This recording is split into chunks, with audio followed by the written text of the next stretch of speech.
Good evening, I'm Amadin Ogbewe. Now here at Captain TV, we've done our best to bring you all the presidential candidates for the 2023 general election. Tonight I'm joined by yet another one of these to speak on his manifesto and his plans for Nigeria. I'm joined by one who is said to be the youngest candidate this election cycle. I'm talking about none other than the presidential candidate of the Accord Party, Professor Christopher Imumolen. He joins me tonight to speak on his ambition for the highest office in the land.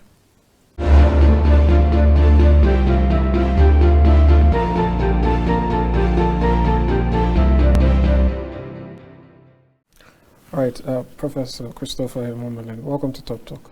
Yeah, thank you for inviting me. Welcome.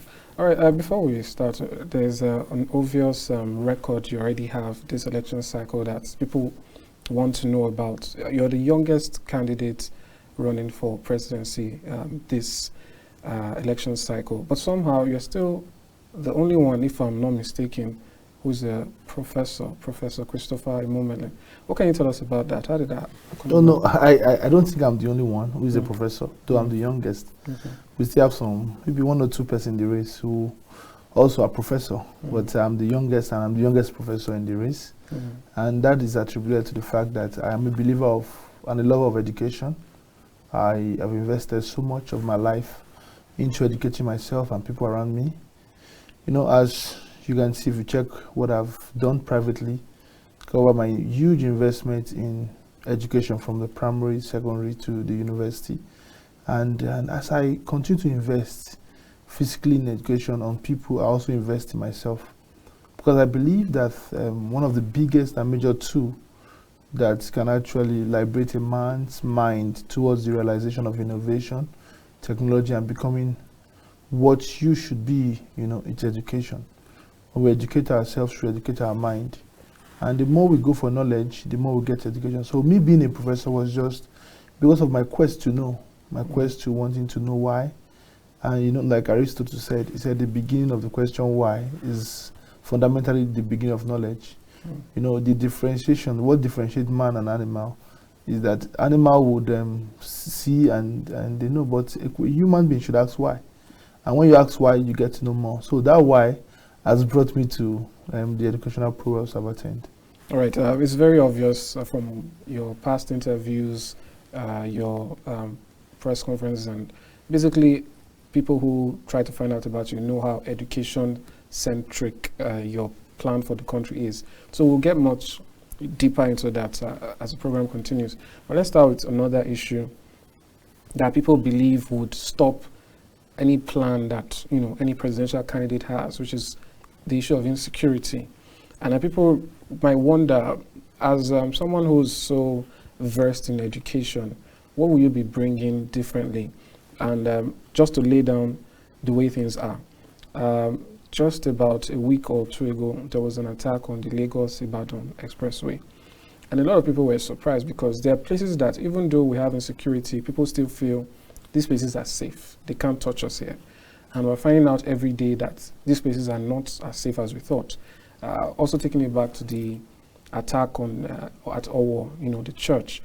And it was done by, you know, terrorists who are predominantly active in another part of the country, and it seems like they want to expand. So the issue here is that insecurity as it is not, or security as it is not the best. And possibly by the time you are coming into power, if you should win the election in 2023, things might not be even as quote-unquote good as it is now. So what's your plan now, and also your plan to tackle it however it may be come 2023? Okay, the insecurity challenge in Nigeria is multifaceted, and we've gotten to a point even those that have deep knowledge in military and security management now find it difficult to solve, because to solve the insecurity problem we have in Nigeria is not just basically about one that have experience in military or security management, because the progeny and the root cause of insecurity by itself is economics. It's not security. It's about how do we give safety to the people, how do we reduce the economic hardship on the people, how do we educate our Nigerian people the more, how do we provide a government that is for all, that is true federalism, How do we strengthen our judiciary system? How do we ensure that our institutions that are so weak begin to strengthen? How do we create a system for Nigerians to be able to interpret even the the Constitution to daily life? It's about that. It's not just about we getting more weapons. Yes, it's good we are going to get more weapons. It's good we are going to invest in security gadgets to secure ourselves more. But if we don't fix the root cause of insecurity, the weapon will get to the hands of the bandits, which of course is what we currently see. The problem with insecurity is safety, not fighting security. You know, this is largely what many leaders have not been able to know. They just feel, okay, we're going to solve security, we're going to get more weapons. We will be investing more in technology. For today, we don't have, the world is talking about light-scale satellites. We only have 2 up there. One is expired, the other is not working. We live in a country where we want to get information. We still need to pay Chinese and other countries to feed us with technical information. Our president, senators are using MTN. You know, the world is working and fighting against information security, but Nigeria is far back. So we begin to run a new kind of, you know, technological that works with AI, artificial intelligence. We begin to monitor our people. You know, when in 2019, when the US had an attack, they drafted a policy called Homeland Security, where everybody was suspect. They made sure that security was focused on every American, you know. We need to begin to devolve power to neighborhood security to ensure that Nigerians are involved in securing Nigerians. You know, so the approach to fighting security for me is holistic. It's not just what is happening now, it's beyond that. A country like Nigeria that have over 95.7 million people living in poverty, you cannot fight poverty, you cannot fight insecurity. A country whose borderline are not guided, we have 1,400 borderline, 83 is only guided. Our borderlines are porous.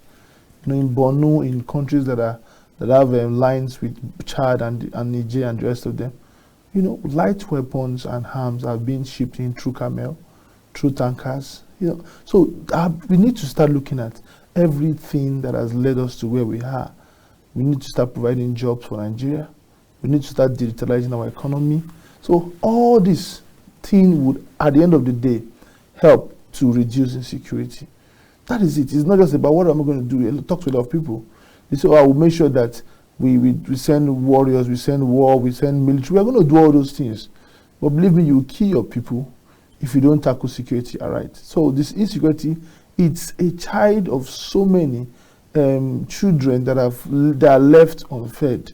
Look at the Amadin system in the north, where children at about 4 years is left to walk on the street with no care. And some of them are recruited into these bandits. Bandits in the north is now like the new oil and gas job. A country that have no job. The other day, our president was attacked in Katsina. Katsina is a population of 4.9 million with not less than 10 industries. Where would the youth get job? You know, when the youth of a nation do not have what to do with their hands, they begin to look for alternatives. So whatsoever is available is what they're going to do. It's like osmosis and diffusion. You know, they will tilt in the line of the ease. So we must build an economy that can provide jobs for our youth. The very youth who are the one used as a tool to destroy the nation through bandits. Because you look at those bandits, they are youth. They are from 17, 20 something years. You could hardly see men of 50 years, 60 years. You know, they are young guys. And that is how a country works. If they don't have their hands doing, you know, they are going to tilt towards the direction of whatsoever called survivor.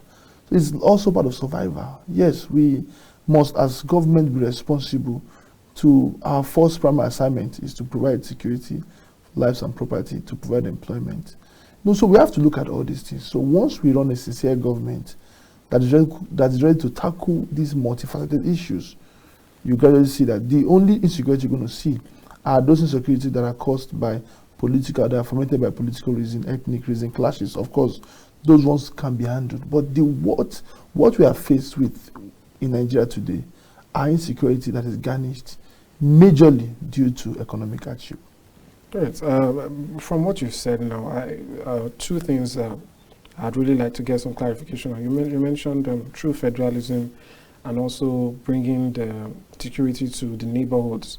Would you be considering, or are you for state policing and, restructuring in that sense. Is that something you would push for? Or do you believe the federal or, the center has the power to fix everything? Okay, let me say this. The next president of Nigeria will be faced with the toughest job ever. Because we've gotten to a point we've never been to. We've gotten to a point of, I don't know what will be worse than this. Dollar is in the black market. Maybe by the end of the month. I'm not praying. I don't want it to happen as a patriotic Nigeria. I wouldn't want that. But with the way it's going, we might be having dollar at 2000, 2005. Every day is like an auction. It gets increasing. So what I'm trying to say, we need a president that have wisdom, who will be able to balance the reality on ground. I'm not going to be part of those that will say, because I want to impress people. So I'm going to, yes, there will be state policing, there will be this, because people want it. But can we manage it? What we want, look at the state of Nigerian people. So many aspects of Nigeria is clamoring for division. We are at a point whereby if you do, I always say this, that Nigeria is a polygamous union. What is done to one must be done to all. It's a polygamous union of 6 wives. What is done to one is done to all. So if we are going to have state policing, are you saying those parts that are clamoring for division, are you still going to give them? Or you say, okay, let them wait. Let's first answer those who are not really clamoring. We are in a state whereby what we need to do first is to harmonize Nigeria. Let's bring Nigeria together. Let's make everybody feel to be part of this Nigeria entity. We need the national convert begin, where all Nigerians will be brought to the table and bring all of us back to Nigeria. When we get to that point of safety, I believe so much in state policing. I believe so much that security should be dissolved to state and local government, down to the grassroots. I believe so much. But what is happening, the division we have in Nigeria today, if any leader comes in and do that first, believe me, you are going to divide Nigeria the more. But we are going to do that. But first, let's put Nigeria together. Those who are clamoring for division in the east, in the north, in the southwest of Nigeria, we need to bring everyone together. And before you also do that, there must be we must redraft most of our security policies and constitution, so that governors and those who are in charge of security will not take it off totally for their personal advantage. It must be done well for the interest of the Nigerian people in a way that security, which is the aim of doing it, will be achieved. Not to allow, you see what is happening in some states now, where some state governors are already taking laws into hands. They're trying to control, to block federal government from having access into their state. All these things must be put together. Then at the best time, I haven't seen that Nigeria has come to that point, then that will be followed. All right, that's fair enough. You've already pointed out that the security problem is deep-rooted, leading all the way back to economic problems. So let's move over to the economy now.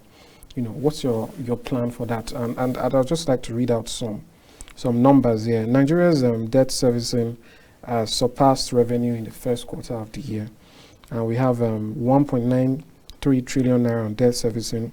This is about 20% higher than the retained revenue pegged at 1.6 trillion naira. Now, recently there's been an argument online and in everywhere else about the manner in which the economy can be saved. Some persons are saying they need to save more. Others are saying you can't save with the way Nigeria is now.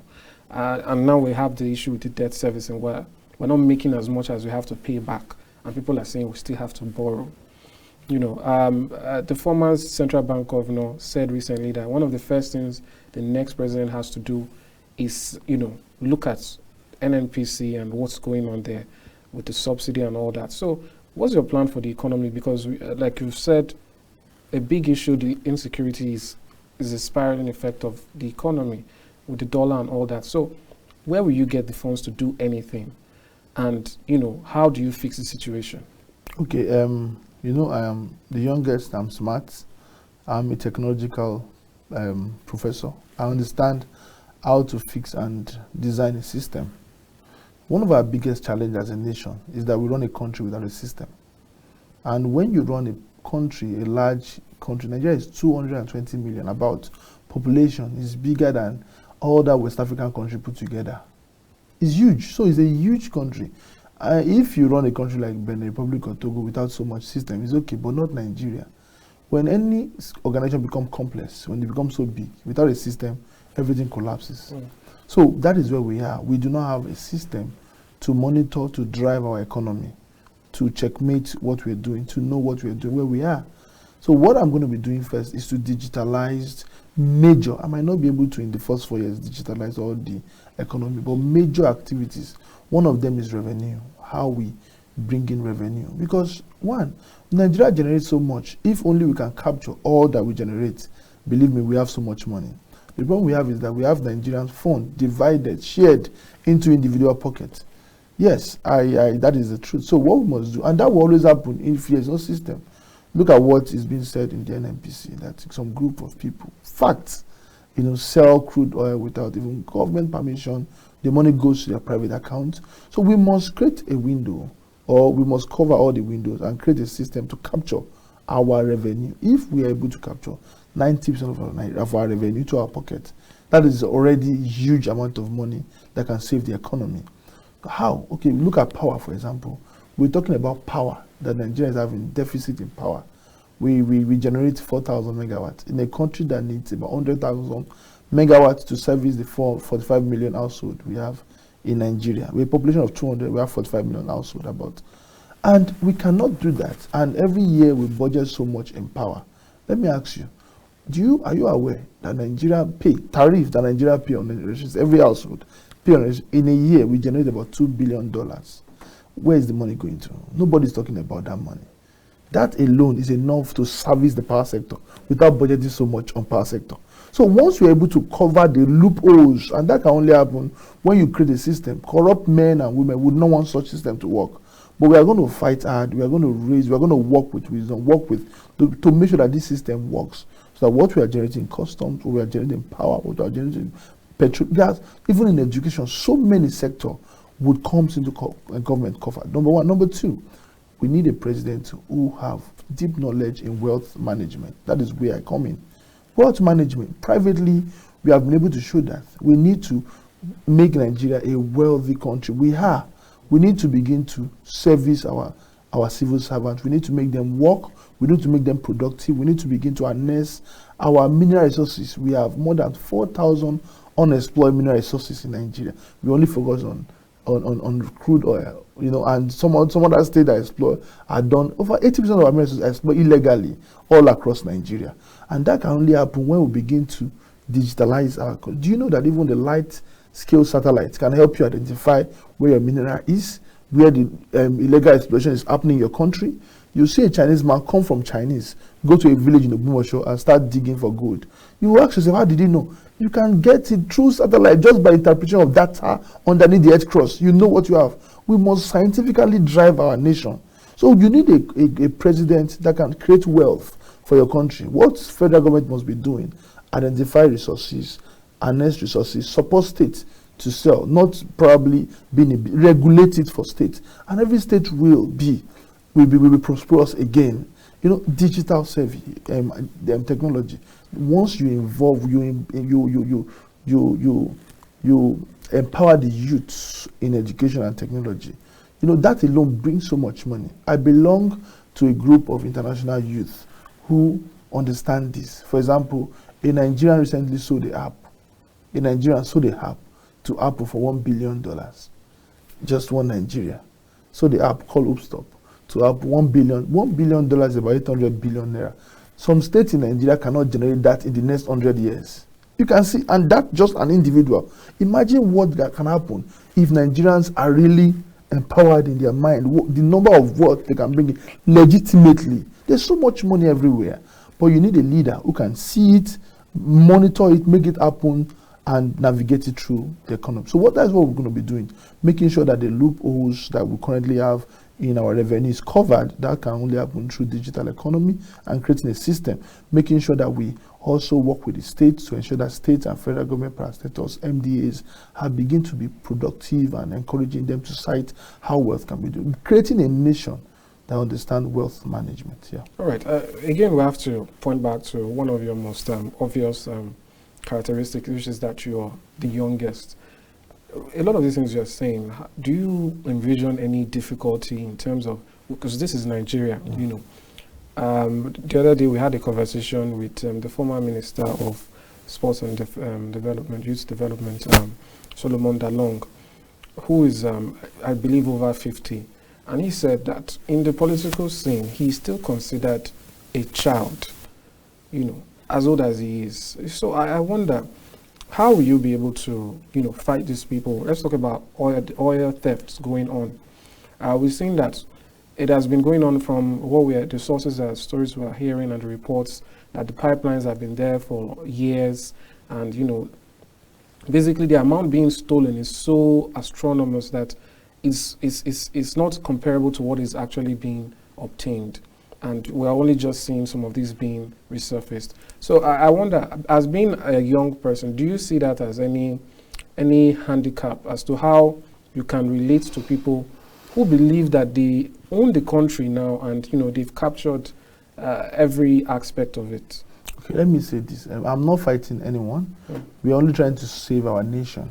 And in doing that, we must be very focused at doing that. And let me tell you, those who you have mentioned are not up to 1% of the Nigerian population.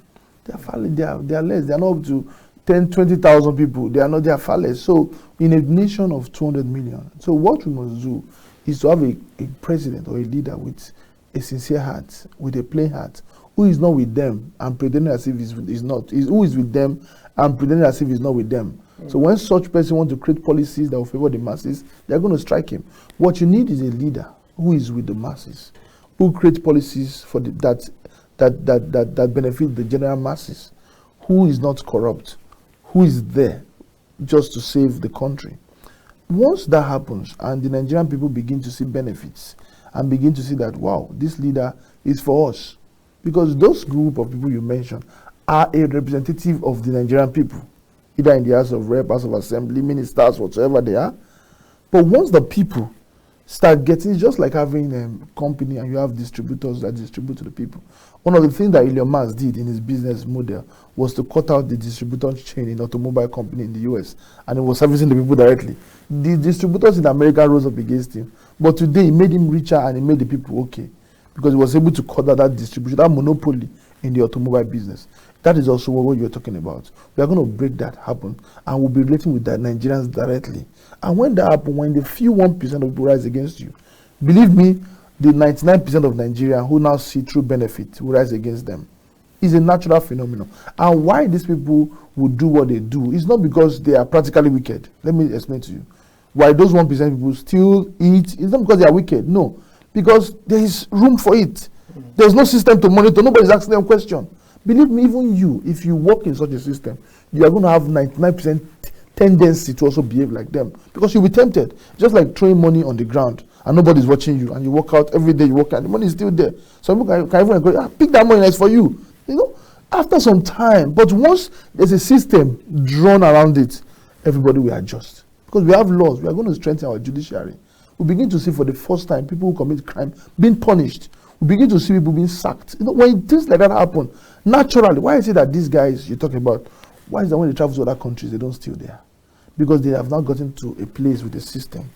Nigerians will adjust. It might take some level of difficulty because it's a psychical and a behavioral pattern change, but it will happen over a very short period of time. All right, so that's an interesting way to go about it. And let's talk about now to one of your main focuses, education. It said that on February 8, 2022, you launched a 2 billion naira education scholarship trust fund for entertainers in the entertainment industry. This is education in entertainment, which is, I think, quite innovative. But generally, what is also your plan, for education? Because you seem to be very passionate about it. So I envision people being most concerned to hear how or what you plan to do. What is that new thing, that different thing that is coming around under your administration? The quality of education index is one of the factors used in determining developed countries. Country with poor education, like Nigeria, we are a country with poor education, largely. It said that our country is underdeveloped. Not just education alone is one of the major. So what we'll be doing is what we've been doing privately. We are going to make education a national necessity for Nigeria. It's going to be compulsory that Nigerians are educated. It's going to be capital. There will be not necessarily capital. There will be punishment for parents who do not send their children to school, because we're going to make education to secondary school free. Yes, we're going to do that. And because we're already doing that privately, I have set up an educational system privately, and I'm making it free. If I can do that privately, now imagine what we'll do when we come into government.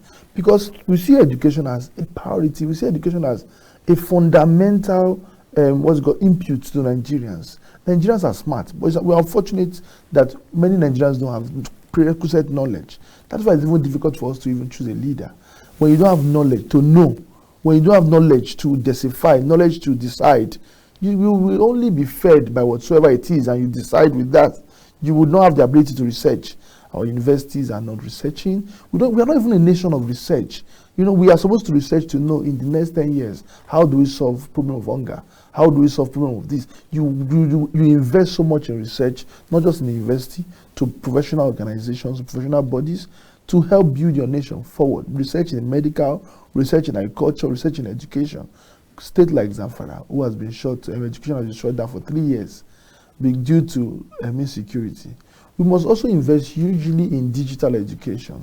We are going to work with NBC, because education starts from when a child is giving birth until a man dies. So when a child is giving birth, what kind of education does he have? Formal education, education of exposure to the environment, usually from TV and radio. We must start working with the NBC to ensure that they have TV stations that are content-driven to teach children at home. That is how it works everywhere. In South Korea, in US, in Canada, children from 2 to 4 mostly stay at home. They have stations that are educative. They must, yes, we know we have power problem. We're going to solve that. Then in the kindergarten, we need to start redrafting our curriculum. I've gone through a lot of curriculum and see that there are so many outdated curriculum that need to be rejigged from, and the way we even teach, our methodology of teaching. If you go to countries like India, they have programs like Abacus, where children of 6 years can recite, can tell you large, arithmetics within 2 seconds. We need to start having our own dynamism system. That was watching, this mathematical guru, Chike, was trying to do, to make you know that mathematics is the way of life. You don't need to solve a problem just by one. There are so many ways in solving a problem and getting the same solution. But I think it was short. It was kept quiet because there was not so much investment in it. So we're going to look at from the tender age to primary school to secondary school down to the university. University, which has proven to become a major problem, where schools are on strike recently. Professors were paid off salary. I think while I was coming, I didn't read the news. I think the federal government reversed to, I don't know, maybe they reversed in paying them. We don't need that. I believe that education, there is no too much money, too much to educate your people. Yes, if you want to, if you believe education is expensive, then you try ignorance. And when you have ignorant population, you have half-baked educated graduates out there who cannot build your country. Your engineers will be quack. Your medical doctors will kill your people when they go to the hospital. Your teachers are going to teach rubbish. Have you seen teachers in the north and south of Nigeria? Many teachers need to be taught because they cannot even teach. So they teach you rubbish. You produce rubbish. You become a country that has nothing.